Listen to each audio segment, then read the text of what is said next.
en marche. Franchement, ça, c'est tout à votre avantage et je vous Merci. en félicite. Parce que c'est pas très souvent le cas en Afrique, hein. En C'est général, vrai. on est plutôt sur des questions d'ethnie, etc. Mais ma première question pour commencer ce débat, c'est vous, président, au soir d'octobre 2025, quelles sont les mesures phares que vous allez prendre systématiquement pour impacter la vie économique des Camerounais? Je l'ai dit tout à l'heure, il faut immédiatement rentrer dans l'industrialisation. Comment on le fait ça? Ah ben, on a de la matière première, donc il faut investir. L'industrialisation, c'est l'investissement. Le premier atout que nous avons dans un pays comme le Cameroun, et d'ailleurs ça parle un peu à la Côte d'Ivoire aussi, c'est la terre. Nous en parlions avant que vous n'entriez ici. Donc les premières mesures phares, c'est de mettre notre terre en exploitation. Donc il faut prioriser les dépenses budgétaires pour Justement, mettre je la vous ai terre en entendu parler exploitation. de la terre. Il faut donner la possibilité aux détenteurs des terres, les gardiens des traditions et des différentes collectivités, la possibilité de jouir directement des biens et donc de pouvoir Des avoir biens fonciers, gratuitement de ces titres biens. fonciers. Et moi, ma question, c'est, enfin, je réfléchis un peu comme un économiste, puisque je le suis, heureusement, malheureusement, je vois, c'est que quand vous donnez gratuitement des terres à des nationaux, sachant que ça fait partie des éléments qui rentrent dans le calcul du PIB d'une nation, parce qu'on prend quand même en considération ces éléments-là. Comment vous faites je vais Compenser. dire, pour compenser le manque à gagner? Parce que c'est quand même important. Il faut quand même que le Cameroun fasse un PIB important pour financer son économie. Et quand vous donnez des terres gratuitement aux populations, vous faites comment? Bon, il y a une petite nuance, hein, il y a une petite nuance. Il a déjà apporté, il a déjà parlé un peu de ça, il y a une petite nuance. Et c'est ça qui est intéressant, c'est que il ne donne pas des terres, il permet l'accession au titre foncier sur des terres que tu as déjà culturellement ou traditionnellement. Mais et là où c'est relié à sa question, c'est est-ce qu'il y a un plan de nationalisation? Parce que donner la responsabilité individuelle aux Camerounais, c'est une chose. Leur donner les moyens individuellement de faire ce choix, c'est une chose. Et est-ce qu'il n'y a pas une responsabilité d'État? Oh, ok, si je veux vraiment y arriver, il faut peut-être que l'État soit plus acteur et passe par une nationalisation, peut-être de certaines terres, peut-être créer aussi des coopératives, je sais pas. Alors, Non, mais il y a une forme de gratuité derrière aussi. Moi, c'est la question. Parce que j'ai quand même, enfin, sauf si j'ai mal entendu, mais il y a une forme de gratuité parce que l'État cède ces terres-là sans forcément attendre un retour financier. Mais le problème, c'est que les terres n'appartiennent pas à la base à l'État. Les terres appartiennent à la personne. Les terres appartiennent d'office à l'État dans le fonctionnement du Cameroun, sauf si je me trompe. Oui. C'est-à-dire que dans le droit foncier camerounais, les terres qui ne sont pas l'objet d'immatriculation, donc qui n'appartiennent pas à des particuliers ou à l'État, selon qu'on parle du domaine public ou du domaine privé ou du domaine national, appartiennent par défaut à l'État. Donc c'est l'État qui peut donc les donner par concession, tout ce qu'il veut. Donc, alors, ce que vous appelez gratuité, vous l'avez peut-être entendu au sens de donner une chose qu'on devrait acheter. C'est ça. La donner gratuitement. C'est ça. Non. En fait, la procédure d'immatriculation ne consiste pas en l'achat d'une terre. La procédure d'immatriculation est un process administratif par lequel vous devenez propriétaire de la terre. Mais c'est ce process administratif qui, dans le contexte camerounais, la corruption aidant, la malgouvernance aidant, et même l'absence de vision aidant, est devenu onéreux, donc coûteux. Et parce que c'est coûteux, parce qu'il y a un dossier technique, un dossier administratif, tous ces circuits-là sont parsemés de péages administratifs, mais pour lesquels il faut sortir de l'argent. C'est très coûteux. Et c'est parce que c'est coûteux que c'est rédhibitoire pour les populations. Et parce qu'ils n'ont donc pas d'argent pour pouvoir traverser tous ces péages administratifs qui leur permettent d'accéder au titre de propriété, que finalement, ce potentiel foncier reste mort. C'est un potentiel mort. Et parce qu'il est mort, il n'est même pas pris en compte dans le calcul du PIB. Justement.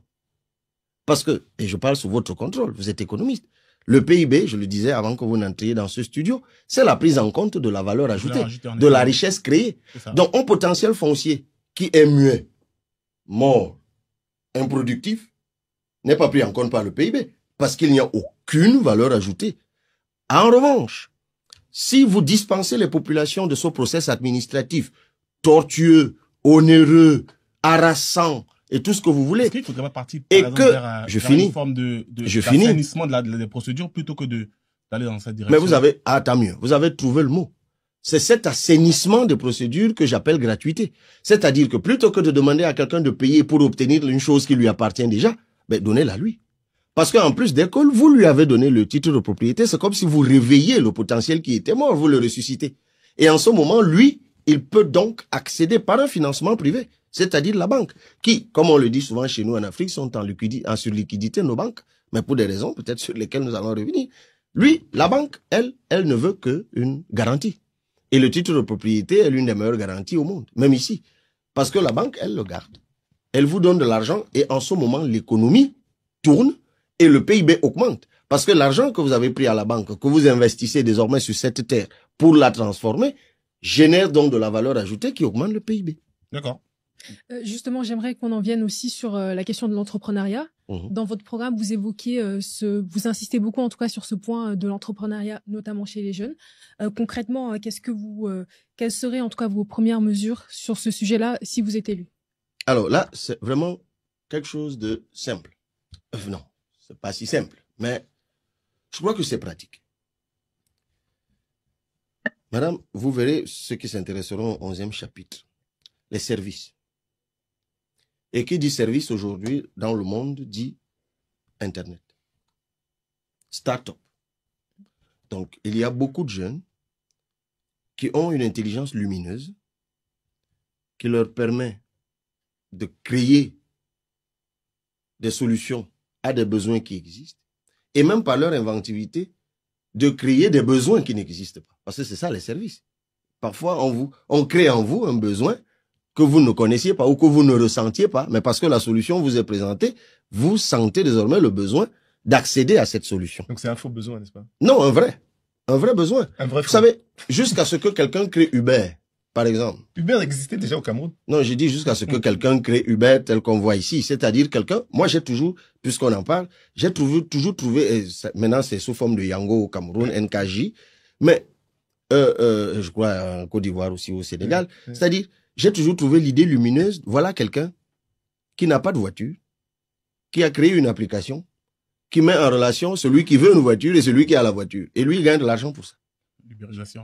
C'est l'ubérisation. J'ai toujours trouvé cette idée lumineuse. Ouais. Mais jusqu'à ce que quelqu'un crée ça. Celui qui a créé le mail, là, avant, nous tous, on allait à la poste, on postait, on attendait. Le jour où quelqu'un a créé le mail, on s'est dit, mais tiens, voilà une solution. Mais on ne savait pas qu'on avait besoin de ça avant. Ces personnes n'étaient pas des chercheurs. Nous n'étions pas là avant. Nous n'étions pas là avant. Donc le besoin, soit on le crée, soit il existe, on surfe là-dessus. Oui, généralement. Donc, Internet. Et ça, c'est une chose qu'il faut faire en urgence pour créer un boom des services et donc permettre aux jeunes, par leur start-up, de faire de l'argent, madame. Et Internet, chez nous, c'est quoi? L'Internet vient de deux façons. L'Internet vient par le haut et par la mer. Par le haut, c'est le satellite. Et par la mer, c'est les câbles sous-marins. Vous le savez. Le Cameroun, par exemple, nous le disons dans l'ouvrage, c'est 5 points d'atterrissement qui ne sont même pas optimisés. Ceux qui s'intéressent au Cameroun savent qu'on a une entreprise qu'on appelle Camtel, qui a le monopole de la fibre optique, mais ça donne tout sauf Internet. Donc, il y a là un problème qu'il faut régler. Et votre pays, ça doit parler à un pays comme le Sénégal qui vient de mettre sur orbite un satellite. Parce qu'ils ont compris. Pour booster les services, il faut un service Internet. Et le service satellitaire, c'est de deux façons. Soit ce qu'on appelle les satellites géostationnaires, qui sont à un point fixe et qui peuvent couvrir tout un pays, mais qui coûtent cher, c'est dans les 200 milliards. Soit alors ce que Elon Musk fait maintenant avec SpaceX, les satellites de basse altitude, qui tournent, mais sont plus nombreux en altitude avec ce que ça peut créer. Vous savez, un pays comme le Cameroun, Starlink est interdit. Il y a quelques années, les États africains... Mais pourquoi c'est interdit? Mais parce c'est géostratégique. Ils donnent d'autres raisons, ils disent raisons de sécurité, je ne sais trop quoi. Mais ça n'a pas de sens. Si vous voyez le temps de latence d'Internet aujourd'hui au Cameroun, c'est l'un des plus bas au monde. On ne peut pas booster les services avec. Je pourrais même aller plus loin. Il y a même des outils comme le Camix, qui sont des points d'interconnexion qu'on a mis en place pour tous les opérateurs. Qu'est-ce que vous Ils ne proposez le font pas. Concrètement, justement, mais c'est de mettre ça en place, madame. Ça, c'est des questions de priorité budgétaire. C'est des questions de priorité d'investissement. Mais comment vous trouvez les moyens pour financer ça? Parce que moi, ma question, j'ai répondu à cette question justement avant que vous n'entriez dans ce studio. Plusieurs fois sur justement, comment ils vous savez, même pour créer des moyens, il faut investir un peu. Et j'ai même d'ailleurs évoqué un peu un pays comme la Côte d'Ivoire. Il faut faire des économies budgétaires. Et j'ai démontré avant que vous n'entriez dans ce studio comment je fais dès le lendemain d'ailleurs des économies de 500 milliards. Je l'ai démontré ici. Pour vous, ces économies-là permettraient de réinjecter, qu'on puisse le réinjecter dans des secteurs prioritaires. Pour vous, ce sera l'État qui sera le moteur direct pour injecter auprès des entreprises. Ça va se passer comment? Je comprends un peu le mécanisme. Oui, je vous réponds. Pour moi, d'abord, l'État doit reprendre son rôle, notamment dans des pays comme les nôtres en Afrique, où l'État a été longtemps absent. Il faut que l'État reprenne son rôle. Et même d'ailleurs, contrairement à ce qu'on peut nous raconter, moi, l'une des choses qui m'ont intéressé dans un pays comme les États-Unis, où on nous dit que c'est l'Eldorado du libéralisme, l'État est partout. Bah, c'est justement la question que j'allais poser par la suite. Est-ce que en faisant ça, vous ne mettez pas l'État au centre de tout et pour tout? Mais non. Et dans ce cas, vous concentrez les pouvoirs aux mains d'une seule personne. Est-ce que ça ne ramènerait pas le problème tel qu'il est aujourd'hui? Non, absolument pas. Nous changeons juste la vocation de l'État. Il y a l'État investisseur. Nous pensons que l'État doit même redevenir investisseur. Vous savez, il y a le concept que j'ai lancé récemment, c'est-à-dire les champs de l'État. C'est-à-dire, nous pensons que l'État peut même, avec le potentiel foncier que nous avons maintenant, avoir des champs, c'est-à-dire des plantations publiques. Des plantations publiques qui emploieraient des jeunes, vous qui parliez de jeunes tout à l'heure, parce qu'une fois que vous avez révisé le système éducatif et que les jeunes ont acquis des connaissances en matière agricole, vous pouvez créer des plantations publiques dans lesquelles vous employez ces jeunes, plantations qui elles-mêmes sont indexées à des unités de transformation. C'est comme ça qu'on industrialise un pays. On n'invente pas la roue, la Chine a commencé comme ça. Et puis par la suite, vous libéralisez. C'est toujours dans les deux sens. Nous proposons d'ailleurs dans cet ouvrage qu'il faut que l'entreprise soit roi. Et dans un contexte comme le nôtre, pour permettre à l'entreprise d'avoir des marges de manœuvre, il y a un certain nombre de leviers. Le premier étant la bureaucratie. Donc les procédures, on a le patronat du Cameroun, c'est le GECAM. Vous devez pouvoir être à l'écoute de ceux qui investissent et qui créent de la richesse et qui créent des emplois. Ça veut dire que, en termes de bureaucratie, par exemple, il faut alléger les procédures. Il faut alléger la fiscalité. Nous proposons, parce que une fois que vous avez mis, et je reviens à votre question, ce que nous avons appelé avant que vous n'entriez dans ce studio, le SIGIFT, le système informatique de gestion intégrée de la fiscalité de toutes les transactions économiques, qui permet donc de sortir l'économie progressivement de l'informel vers le secteur formel. En ce moment-là, il y a même, quand vous augmentez le PIB, il y a même des impôts que vous pouvez faire disparaître. Nous proposons même, par exemple, que dans un pays, permettez-moi de finir sur ce point, qu'un impôt, par exemple, comme l'impôt sur le revenu des capitaux mobiliers, qui est l'impôt actuellement que l'on prélève sur ceux qui achètent des actions. Et nous disons non, on n'a même pas besoin. C'est-à-dire que si vous voulez attirer des investisseurs, si vous voulez que les gens investissent l'argent dans le circuit économique, il faut arrêter de taxer leurs bénéfices. Parce qu'ils ont besoin de ces bénéfices, justement, puisque vous leur prenez déjà l'impôt sur les sociétés et tout le reste. Vous n'avez pas besoin de taxer à outrance ces bénéfices. Vous me faites penser à deux choses. Vous parlez de taxer, arrêter de taxer, vous parlez non. J'arrive, vous baissez un peu la taxation si vous voulez. Pour un pays qui fait moins de PIB par rapport aux autres pays, enfin, à certains pays dans le monde aujourd'hui, vous parlez aussi d'alléger les procédures au niveau du foncier, etc. Moi, quand j'entends tout ça, la question que je me pose, c'est quoi? Aujourd'hui, vous faites d'un État, vous voulez faire de l'État camerounais un État puissant, un État fort, d'accord? Donc un gouvernement fort. Est-ce qu'en faisant ça, vous n'êtes pas en train de mettre en place un État concurrent au privé? Et si l'État concurrent au privé, est-ce que ça ne pose pas réellement un problème de vision économique, de développement économique? Est-ce que c'est pas un réel problème aujourd'hui? Sachant que le privé reste aujourd'hui le secteur dans lequel l'économie, pour la plupart, va tourner. Si vous devenez un État fort qui concurrence les entreprises, demain vous n'avez pas de Baba Dompulo, vous n'avez pas, enfin, voilà. Donc je me pose vraiment la question, comment vous voyez les choses réellement concrètement à ce niveau-là? Vous savez, ça me fait rire parce que la Chine, qui est aujourd'hui le modèle applaudi par tout le monde, les entreprises les plus puissantes en Chine sont des entreprises publiques. Et ça n'empêche pas que la Chine puisse concurrencer aujourd'hui. Mais le marché de consommation chinois n'est pas pareil que celui du Cameroun. Vous venez de nuancer déjà votre propos. Parce que tout à l'heure, lorsque vous avez parlé, vous avez donné l'impression que l'État ne peut pas concurrencer le privé. Je vous dis donc qu'en Chine, l'État est même plus puissant que le privé. Maintenant, vous nuancez, vous dites que c'est maintenant une question de marché. Oui, mais le marché, il faut arrêter justement de voir le marché seulement sur les frontières d'un État. Il faut voir le marché aujourd'hui dans la sous-région. Nous, on voit aujourd'hui le marché d'un pays comme le Cameroun, non pas seulement dans les 475 000 km², mais avec la CEMAC, mais avec la CEAC. C'est comme ça que nous voyons le marché. Donc nous voulons apporter des solutions à ça. Mais pour revenir à votre question, parce que il y a un côté un peu insidieux là-dedans de l'économiste, non, il faut pas qu'on retienne ici que nous voulons noyer le secteur privé. Non, c'est tout l'inverse. Parce qu'on ne peut pas avoir la prétention de libérer les énergies et de noyer l'initiative privée. Non, ça n'a pas de sens. C'est pour ça que nous disons que, à côté de la reprise en main, parce qu'on a une nécessité de reprise en main dans un pays comme le nôtre, qui est dans un état déliquescent avancé, on a besoin d'une reprise en main. Mais cette reprise en main permet justement de créer les conditions de libération des énergies du privé. Lorsque nous disons aux gens, lorsque nous donnons ce mot vous dérange, mais la gratuité du titre foncier qui permet aux gens, c'est quoi? Qu'est-ce qu'on donne aux gens? Quand on dit que le titre foncier est gratuit, on leur donne le capital. Et quand vous donnez le capital foncier aux mains des privés, vous ne pouvez pas dire que l'État concurrence. Parce que tout ce que l'État va faire, c'est de prélever les taxes sur l'activité qui est menée sur cela. Donc, on ne peut pas faire... D'ailleurs, nous avons reproché d'être un peu trop libéraux, justement. Parce que nous disons que nous prenons le capital foncier des mains de l'État pour prendre ce cas-là et nous le donnons aux mains des privés. Ça, ce n'est qu'un exemple. Et nous, dans un pays comme le Cameroun, tout à l'heure, lorsque nous avons évoqué Internet, pour permettre le boom des startups et du e-commerce, par exemple. Non, nous n'allons pas mettre Internet pour que les entreprises du e-commerce, toutes les entreprises qui vont fleurir dans les services, soient des entreprises étatiques. Ce seront bel et bien des entreprises privées. En fait, la jeunesse camerounaise, même africaine globalement, a besoin de quoi? C'est de financement. Parce que là, j'ai évoqué Internet, mais à côté d'Internet, il y a un sérieux besoin de financement. Et le besoin de financement aujourd'hui, comment on le règle? On le règle, comme je l'ai dit tout à l'heure, en augmentant, en formalisant l'informel, donc en augmentant la cartographie de l'activité économique qui augmente les ressources. Avec l'élargissement de l'assiette fiscale. L'élargissement donc de l'assiette fiscale, sans nécessité d'augmenter les impôts, avec possibilité même de les baisser et même d'en supprimer certains. Mais au-delà de cela, il faut permettre aux banques commerciales, dont on dit dans nos contextes qu'elles sont en surliquidité, de pouvoir injecter de l'argent dans l'économie. Mais là, il faut reprendre, et je parle sous le contrôle de l'économiste que vous êtes, il faut reprendre en main la politique monétaire.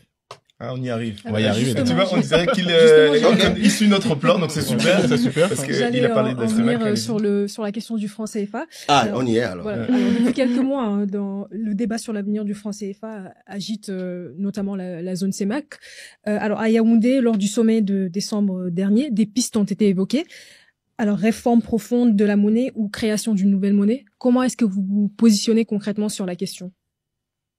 Ça me rappelle la fameuse phrase qui avait défrayé la chronique en 2015, je crois, lors du sommet G5 Sahel, lorsque Emmanuel Macron avait dit « Si on ne se sent pas bien dans une monnaie, on en sort. On la quitte et on crée sa monnaie. » Alors, la question monétaire, nous, ce que nous proposons, c'est ceci. Nous pensons que nous devons reprendre en main notre politique monétaire.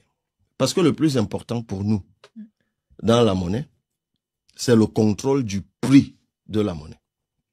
Ce que les économistes appellent le taux de change. Parce que c'est ça le prix de la monnaie. C'est que lorsque j'échange ma monnaie contre une autre unité monétaire, ça coûte combien? Et c'est la modulation, c'est la souveraineté sur la modulation de ce prix de ta monnaie qui te permet de contrôler ton économie. Mais évidemment, pour que tu en arrives à ça, il faut que ce que nous avons dit tout à l'heure soit effectif, c'est-à-dire que derrière, tu aies un tissu productif.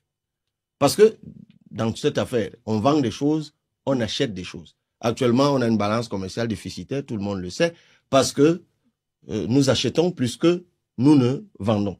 Et c'est pour cela que un outil important de modulation de l'économie monétaire qu'est la dévaluation est devenu pour nous contre-productif, parce que nous ne produisons pas assez. Mais ce qui est clair, c'est que il faut que nous reprenions le contrôle de notre politique monétaire pour que nous puissions contrôler le taux de change, pour que nous puissions contrôler les taux d'intérêt des banques centrales, parce que ça impacte sur les banques commerciales, parce que derrière, ça permet à ceux qui veulent investir d'accéder au financement à des taux incitatifs. Voilà pourquoi, en réalité, c'est-à-dire nous, lorsque nous abordons la question monétaire, c'est même, vous savez, il y a une division du travail en cette matière, hein. Il y a le travail des activistes et le travail des politiques. Donc pour nous, voici, concrètement, nous accédons au pouvoir, nous demandons aux autres États de la zone CFA. Bon, nous on est en Afrique centrale, vous êtes sénégalaise, Ivoirien. ivoirien, vous êtes en Afrique de l'Ouest. Déjà, on n'a pas le même CFA, vous le savez très bien. Oui, c'est ça. Donc, nous commençons par, mais en réalité, c'est même une question que j'ai commencé à aborder avec certains officiels sénégalais. Il faut que nous soyons à 15. L'idéal, c'est que nous soyons 15 dans cette affaire. L'idée étant de reprendre le contrôle de notre politique monétaire, qui est actuellement, pour le cas de la zone CEMAC, entre les mains de l'UMAC et en Afrique de l'Ouest, entre les mains de l'UEMOA. En effet. Parce que ce sont ces deux instruments-là. C'est pas tant la CEMAC et la CEDEAO le problème, parce que là-bas, c'est le marché, il faut le conserver. Ce sont ces deux institutions-là dont on ne parle pas beaucoup, en réalité, qui nous privent du contrôle de notre politique monétaire, et c'est là qu'il faut des réformes. Et ces réformes doivent, par exemple, nous détacher de cette fameuse convention de Fort-Lamy que nous avons avec la France, où nos réserves de change sont gardées dans le trésor. Le trésor, 50% de nos devises sont gardées dans le trésor français, et qui ne respectent même pas ces clauses. Parce que quand nous nous portons mal, ils doivent renflouer de l'argent chez nous, mais sauf qu'ils ne le font jamais. Dès que nos réserves baissent à 2%, ils commencent à menacer de dévaluer. Donc ça ne nous sert à rien. Et puis on n'est pas obligé de rester sur un taux fixe, un taux de change fixe. Moi j'aime bien un pays d'Afrique dont on parle peu, qui est les Seychelles, qui ont un taux de change flottant. Et en plus, les Seychelles ne sont même pas indexés sur une des monnaies du panier de devises, du FMI. Et ils ont pourtant aujourd'hui les taux créditeurs l'un des plus bas d'Afrique et même peut-être des plus faibles au monde. Voilà, l'économiste confirme. Donc, pour dire que il faut simplement que nous ayons le courage de reprendre le contrôle de notre politique monétaire. Donc, si, en discutant avec les autres, nous n'y parvenons pas, ben nous, au Cameroun, nous allons prendre des dispositions pour en sortir de l'UMAC. Notamment pas forcément de la CEMAC, parce que nous, on tient à rester à la CEMAC. Quand vous dites que vous voulez sortir de l'UMAC, par exemple, avec un pays qui est à 14 000 milliards de dettes aujourd'hui, donc 45% de son PIB environ, comment vous faites quand on n'a pas de liquidité, quand on a un pays déficitaire, comment on fait aujourd'hui pour se prévaloir d'être assez liquide assez rapidement et sortir d'une zone franc qui, ma foi, garantit cette forme de stabilité dans ce pays-là, au fond monétaire. L'un des avantages, effectivement, dans la médiocrité actuelle, c'est le CFA. C'est la stabilité. En fait, c'est l'argument qui est mis en avant. Oui, et il est pertinent. C'est-à-dire que dans le contexte de malgouvernance et de corruption et de banditisme actuel dans la plupart de nos États, la meilleure garantie de stabilité, c'est le CFA. Mais nous sortons justement de ce schéma. Parce que effectivement, le Cameroun avoisine déjà 50% de son PIB d'endettement. Mais bon, on est toujours loin pas loin cette fois, d'ailleurs, des plafonds de convergence de 75%. En effet. On en est toujours pas loin. Après, il faut aller voir, parce que j'espère que vous allez le faire une fois au pouvoir, au moins faire une forme d'audit comme l'a fait le gouvernement Sonko. Absolument. On sera un peu plus oui, ça c'est sûr. Ça c'est sûr. C'est d'ailleurs pour ça que parfois, nous proposons que le Cameroun passe par un moment de transition. Parce que nous sommes sûrs qu'avec la malgouvernance qui dirige le Cameroun depuis, il y a plein de choses qui sont cachées. Donc, pour revenir, tout à l'heure d'ailleurs, quand vous parliez du PIB, n'oubliez pas, je le rappelle toujours que, pour le cas spécifique du Cameroun, les statistiques officielles disent que l'économie est informelle à 65%. Donc, chaque fois que vous parlez du PIB du Cameroun, sachez que vous parlez du PIB d'une économie qui n'est évaluée qu'à 25%. Donc, avec le SIGIFT que nous mettons en place, sur les 2 ans, nous avons une meilleure lisibilité des transactions économiques dans notre PIB. Donc, du coup, va changer. C'est une sortie du franc CFA qui n'est pas systématique, alors? Non, absolument. Alors, sur ce coup, moi, je préfère être honnête. Parce qu'on écoute, dans le discours populaire aujourd'hui, il y a ce changement de paradigme, là, de ces nouveaux gouvernants, là, en Afrique francophone, qui parlent tout le temps du changement de paradigme, qui est parfois systématique. Donc, quand je vous ai entendu au départ, moi, je me suis dit, bon, ce sera peut-être la même chose, mais après développement, je me rends compte que c'est plus ou moins une utopie, ou ce sera à long terme, de toute façon, ça sera pas systématique. Non, pas besoin. Parce que c'est impossible. Non, absolument Concrètement, pas. c'est impossible. Pas besoin que ça aille. De sortir du franc CFA systématiquement, non. Sachant qu'on a quand même ce n'est pas impossible. Alors, dès que nous arrivons au pouvoir, nous lançons immédiatement le process. Lancer le process, je vous l'ai dit tout à l'heure, on commence par discuter avec les autres. Parce que l'idéal, c'est que nous en sortions ensemble. D'ailleurs, vous savez, on peut même réformer le CFA. Hein. C'est réformable, le CFA. C'est-à-dire que vous pouvez décider, si vous restez indexé sur une monnaie du panier de devises des institutions de Bretton Woods, vous pouvez même décider cette fois que nos banques centrales signent des accords monétaires, non plus avec le Trésor français, parce que le Trésor français, c'est là où on garde l'argent des Français, mais avec la Banque centrale européenne. Et dans ce cas, nous restons indexés à l'euro, ce qui est encore une mauvaise option, Parce que il n'y a aucun pays producteur de pétrole au monde qui a indexé sa monnaie sur l'euro. Parce que quand vous vendez, par exemple, le pétrole, vous êtes payé en dollars. Donc, autant indexer sur le dollar. Donc, on peut décider, ensemble, d'indexer notre CFA. On pourrait d'ailleurs changer le nom. Ça s'appelait franc de colonie française d'Afrique. Mais ça, c'est marginal. On peut, c'est d'ailleurs ce que en Côte d'Ivoire, on a essayé avec l'ECO, créant malheureusement aussi la confusion avec ECOWAS. Ben, ça, c'est un autre débat.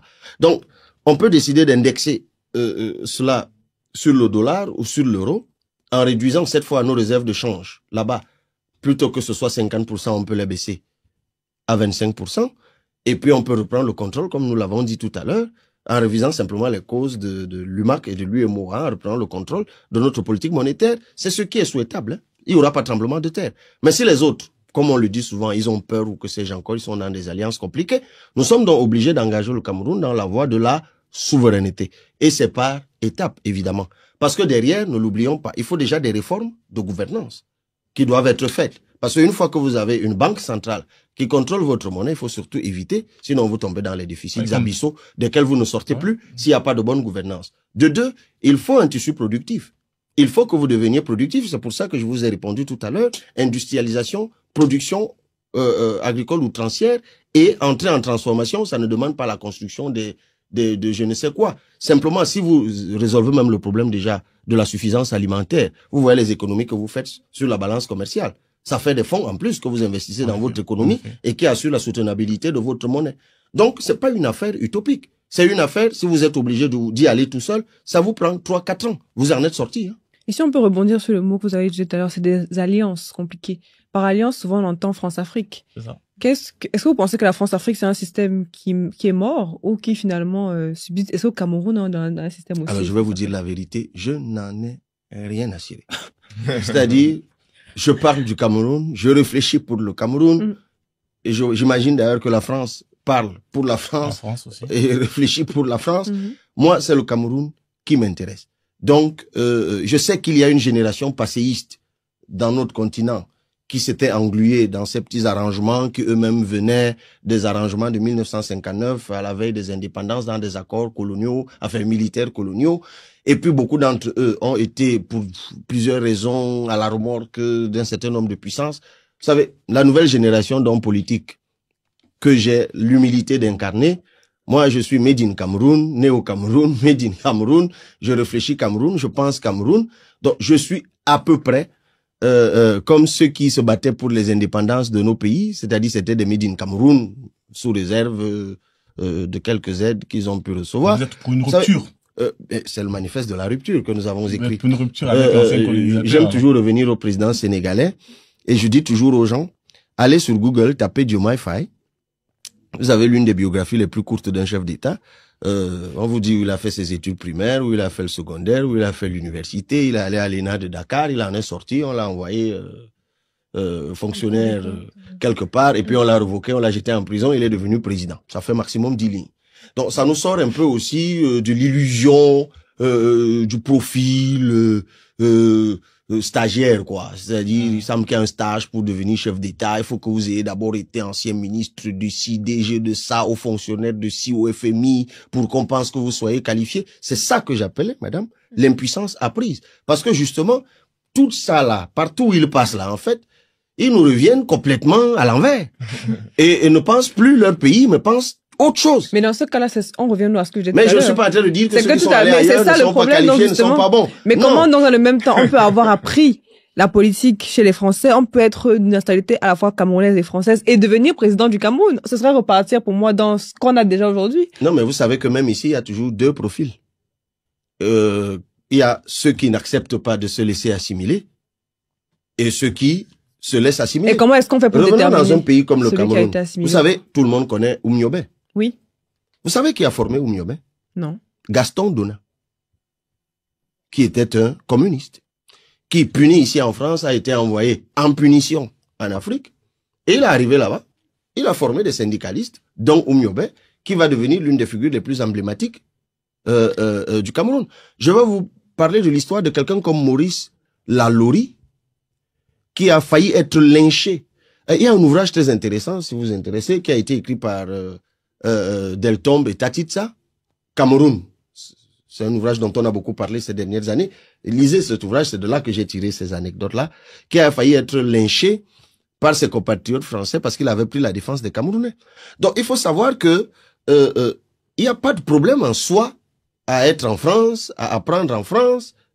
D'ailleurs, moi, je pense même que c'est bien. Parce que vous apprenez, vous captez l'esprit, comme disait Saint-Exupéry. Ce qui importe, c'est pas de faire les mêmes choses que les autres, mais c'est de capter l'esprit qui leur a permis de faire de grandes choses. Ce qu'on devrait capter quand nous vivons dans ces pays-ci, c'est l'esprit qui leur a permis de faire ces grandes choses pour que nous puissions aussi les faire chez nous. Donc il ne faut absolument pas disqualifier. Ce que je regrette, c'est que souvent, beaucoup de ceux qui reviennent de façon messianique dans nos pays ne reviennent pas avec l'esprit, mais ils reviennent carrément comme des postes avancés. Mais comment on détermine alors vous allez distinguer justement les aliénés et les... C'est ce que tu veux dire. Et pendant que, oui, et justement, c'est pas évident. Et pendant qu'il mais si vous écoutez attentivement, vous verrez la différence. Sur des questions comme celle-là, on va passer à la rubrique en les interrogeant sur des questions de souveraineté, vous verrez toujours le discours qu'ils tiennent. Alors, c'est vrai qu'on doit passer à une nouvelle thématique. On va remercier nos deux super intervenants. On vous remercie encore. En espérant que lors de vos débats en Côte d'Ivoire et au Sénégal, vous inviterez aussi des Camerounais. Ça serait plaisir. Bien sûr. L'échange. Merci à vous et puis très bonne chance pour les élections. Ah ben merci à vous. Bon courage à vous. Merci. Donc du coup, on disait donc comment faire on pourra pas déterminer les aliénés malheureusement et les